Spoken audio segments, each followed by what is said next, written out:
जळगावमधील भडगावच्या नवी मिलन हॉटेलमध्ये अचानक झाला स्फोट। 10 ते 15 जण जखमी। भडगाव पाचोरा या ठिकाणी जखमींवरती उपचार सुरू। स्फोटाचं नेमकं कारण अद्याप स्पष्ट। गॅस सिलेंडर किंवा फ्रीजच्या कॉम्प्रेसरचा स्फोट झाला अशी शक्यता। लातूरच्या निलंगामधील दादगी गावामध्ये तरुणाच्या आत्महत्या। महादेव कोळी जातीचं प्रमाणपत्र मिळत नसल्यानं आत्महत्या केल्याचा नातेवाईकांचा दावा। शिवाजी मेले असं आत्महत्या केलेल्या या तरुणाचं नाव।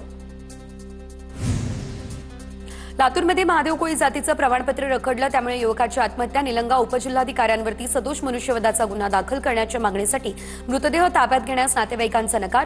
रुग्णालय परिसरामध्ये नातेवाईकांचा ठिय्या। बीडमध्ये ओबीसी आरक्षण बचावासाठी दुसरी आत्महत्या। पोलीस भरतीची तयारी करणाऱ्या मुलीच्या पालकाची नैराश्यातून आत्महत्या। गोरक्षनारायण देवडकर असं आत्महत्या करणाऱ्या व्यक्तीचं नाव। हैदराबाद गॅझेटच्या आधारे एसटीमधून आरक्षण देण्याच्या मागणीसाठी उद्या दुपारी 1 वाजता बीडमध्ये बंजारा समाजाचा मोर्चा। मोर्चामध्ये 50,000 बंजारा समाज बांधव सहभागी होणार। बंजारा समाज कृती समितीची ही माहिती।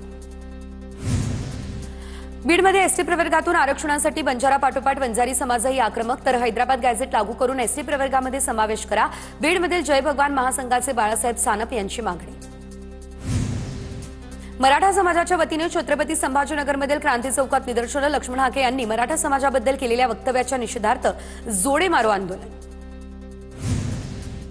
धाराशिव जिल्ह्यातील 8 गावांमध्ये कुणबी नोंदी सापडण्यास अडचण। सातारा गॅझेट की हैदराबाद गॅझेट याविषयी संभ्रम। 1982 पर्यंत 9 गावं सोलापूर जिल्ह्यामध्ये, तर आता धाराशिव जिल्ह्यामध्ये असल्यानं अडचण।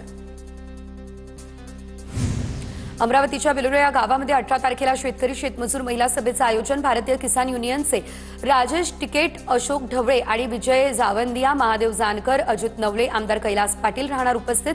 बच्चू कडू यांची सर्व शेतकरी नेत्यांसोबत एकत्र जाहीर सभा।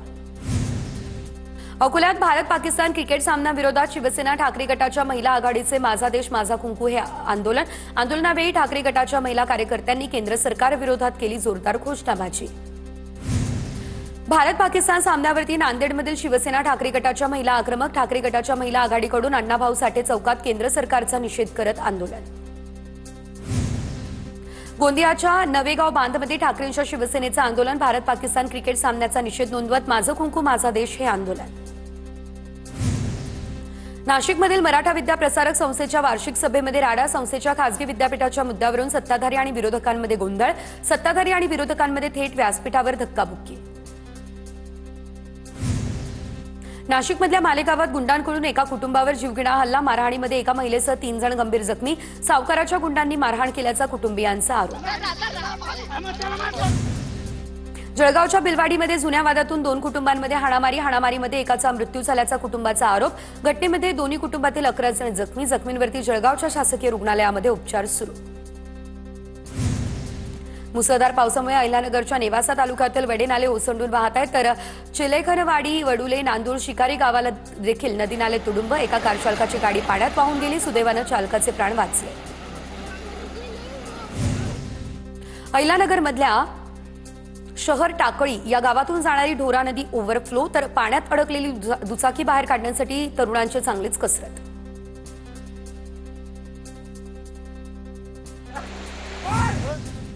बीडमधील मुसळधार पावसानं अनेक गावांचा संपर्क तुटला। बीडच्या नवगड, राजुरी, खरवंडी राष्ट्रीय महामार्गावरील डोंगरी नदीला आला पूर। हिंगोलीच्या वसमत तालुक्यामध्ये अनेक ठिकाणी ढगफुटी सदृश्य पाऊस। शेतीला तळ्याचं स्वरूप, तर कापूस, सोयाबीन पीक पाण्याखाली। कुरुंदा या ठिकाणी झोपडपट्टीमधील अनेक घरांमध्ये शिरलं पावसाचं पाणी। संततधार सुरू असलेल्या पावसामुळे संपूर्ण धुळे जिल्ह्यावरील जलसंकट दूर, तर जिल्ह्यातील 12 मध्यम प्रकल्पांपैकी 8 प्रकल्प 100% भरले। मध्यम प्रकल्पांमध्ये 73% जलसाठा, तर लघु प्रकल्पांमध्ये 76% जलसाठा उपलब्ध। धाराशिवमध्ये रात्रीपासूनच मुसळधार पाऊस। मुसळधार पावसामुळे शेती पिकांचं मोठं नुकसान। अनेक रस्ते गेले वाहून। आधीच तेरणा धरण पूर्ण क्षमतेने भरलेलं असल्यानं तेरणा नदीला पुराचा धोका। नदीकाठच्या गावांना आता सतर्कतेचा इशारा। धाराशिवमध्ये मुसळधार पावसामुळे तेरणा नदीला पुराचा धोका। जीव धोक्यात घालून नदीकाठावर पर्यटकांची हुल्लडबाजी। चिमुकल्याला घेऊन उत्साही पर्यटकांचं फोटो सेशन, तर प्रशासनाकडून आता नदीकाठच्या गावांना सतर्कतेचा इशारा। उजनीमधून भीमा नदी पात्रामध्ये होणारा पाण्याचा विसर्ग वाढवला। उजनीच्या 16 दरवाजांमधून 25,000 क्युसेकने भीमा नदी पात्रामध्ये पाण्याचा विसर्ग। पूर परिस्थिती नियंत्रणात आणण्यासाठी उजनीमधून पाण्याचा विसर्ग सुरू। अमरावतीच्या अप्पर वर्धा धरणाच्या नदीमध्ये एका युवकाचा आत्महत्या करण्याचा प्रयत्न। स्थानिक युवकांनी नदीमध्ये उड्या मारून तरुणाला सुखरूप बाहेर काढलं। पैठणच्या जायकवाडी धरणाच्या 18 दरवाजांमधून 1,13,184 क्युसेकने गोदावरी नदीपात्रामध्ये पाण्याचा विसर्ग। नदीकाठच्या गावांना सतर्कतेचा इशारा। नागझरीमधील बंधाऱ्यातून विसर्ग सुरू असल्याने नागझरी गावचा संपर्क तुटला। मुसळधार पावसामुळे बीडमधील अनेक गावांचा संपर्क तुटला। बीडच्या नवगड, राजुरी, खरवंडी राष्ट्रीय महामार्गावरील डोंगरी नदीला पूर, त्यामुळे राष्ट्रीय महामार्गावरील वाहतूक ठप्प। चंद्रपूरमधील वर्धा नदीच्या पुरात अडकलेल्या मजुरांना सुरक्षित बाहेर काढण्यात यश, तर म्हातारदेवी गावाजवळ नदीपात्रात तिघांनी अख्खी रात्र नदीत काढल्यानंतर केली सुटका।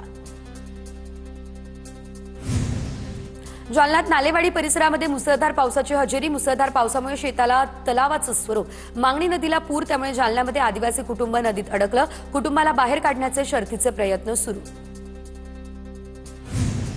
छत्रपती संभाजीनगरमध्ये पैठणच्या हर्षी शिवारामध्ये ढगफुटी सदृश्य पाऊस। तूर, मका, कापूस, सोयाबीनची पिकं पाण्याखाली। शेकडो हेक्टरवरील पिकात पाणी शिरलं, त्यामुळे शेतकऱ्याचं नुकसान। कुरण, पिंपरीगाव आणि पैठणचा संपर्कही पूर्णतः तुटला। सोलापूरमधील जुना पुना नाक्यावरील पुलावरून व्यक्ती वाहून गेला। पाण्याच्या प्रवाहामध्ये सतीश शिंदे या चालकानं रिक्षा घातल्यानं चालक वाहून गेला। मध्यरात्री नाल्यावरील पुलावरती प्रचंड पाणी वाहत असताना रिक्षा चालकाने पुलावरून गाडी नेण्याचा केला प्रयत्न। धाराशिवच्या कळंब, धाराशिव, उमरगा, लोहारा या ठिकाणी आता जोरदार पाऊस। कळंबमधील अनेक घरांमध्ये शिरलं पावसाचं पाणी। सोयाबीन आणि ऊस पिकांचं मोठं नुकसान। पंचनामे करून तातडीने नुकसान भरपाई द्या, शेतकऱ्यांची मागणी। बुलढाणा जिल्ह्यातील लोणार तालुक्यातील टिटवीमधील धबधबा खळखळून वाहतोय। जोरदार पाऊस कोसळत असल्यानं निसर्गरम्य वातावरणामध्ये पर्यटकांची धबधब्यावरती तुफान गर्दी। दापोलीमधील समुद्र किनाऱ्यावरती पर्यटकांची हुल्लडबाजी। समुद्रामध्ये वाहन नेण्यास मनाई असताना देखील काही पर्यटकांनी कार थेट समुद्र किनाऱ्यावर घातली। अशा हुल्लडबाज पर्यटकांवर पोलिसांनी तातडीने कारवाई करावी, नागरिकांची मागणी। रायगडच्या रेवदंडा समुद्रकिनारी पर्यटकांची कार वाळूत अडकली। मुंबईमधील यश मेहता या पर्यटकानं समुद्र किनाऱ्यावर कार नेली। भरतीचा धोका वाढल्यानं कार बाहेर काढण्यासाठी पोलिसांनी जेसीबीच्या मदतीने कार सुरक्षित किनाऱ्यावर आणली। पर्यटकावर गुन्हा दाखल। सततच्या पावसामुळे वाशिम जिल्ह्यातील सोयाबीनची पिकं धोक्यात। ऐन शेंगधरणा अवस्थेमध्ये असलेली पिकं पिवळसर पडून आडवी पडली, त्यामुळे आता यंदा पिकाच्या उत्पादनावर थेट परिणाम होणार अशी शेतकऱ्यांना भीती। जळगाव ते नागपूर राष्ट्रीय महामार्गावरती खड्ड्यांचं साम्राज्य। काही ठिकाणी रस्ता उखडलेला असल्यानं रस्त्यातून वाट काढत असताना वाहन चालकांची कसरत। अनेक वाहनांचे अपघात होत असल्यानं संबंधित विभागानं लक्ष देण्याचीही केली मागणी। जालना जिल्ह्यातल्या अंबड तालुक्यामध्ये मध्यरात्री आणि पहाटेच्या सुमारास जोरदार पावसाची हजेरी। वडीगोद्री, नालेवाडी, भांबेरीसह आसपासच्या परिसराला पावसानं झोडपलं। मोठ्या प्रमाणात पाऊस झाल्यानं आता पिकं पाण्याखाली। हिंगोली जिल्ह्यामध्ये सततच्या पावसामुळे खरीपातील मूग, उडदाचं पीक नष्ट। आता सोयाबीन आणि कपाशीतही पाणी साचलं, पिकं उद्ध्वस्त होण्याच्या मार्गावर। अहिल्यानगर जिल्ह्यातील नेवासा तालुक्याला मुसळधार पावसाचा बसला तडाखा। तरवडी गावातील फळबागांसह कापूस, तूर पिकांचं नुकसान। दिगंबर ताकटे यांच्या पेरू बागेमध्ये गुडघ्याएवढं पाणी साचलं, त्यामुळे पेरूचंही मोठ्या प्रमाणात नुकसान। नाशिकच्या येवला तालुक्यातील पारेगाव या ठिकाणी कांदा उत्पादक शेतकऱ्यांवर मोठं संकट। कांद्याचं उत्पादन करून देखील शेतकऱ्यांना अपेक्षित भाव न मिळाल्यानं आणि मोठ्या प्रमाणात कांदा खराब झाल्यानं शेतकरी हवालदिल। ई पीक पाहणी नोंदणी 20 सप्टेंबरपर्यंत करता येणार। नोंदणीसाठी 6 दिवसांची मुदतवाढ। आतापर्यंत सरासरी 40% इतकी नोंदणी। आज आणि उद्या विदर्भामध्ये जोरदार पावसाचा इशारा। पावसाचं सावट 22 सप्टेंबरपर्यंत राहण्याची शक्यता। 18 सप्टेंबरपर्यंत संपूर्ण महाराष्ट्रामध्ये मध्यम ते जोरदार अशा पावसाचा अंदाज।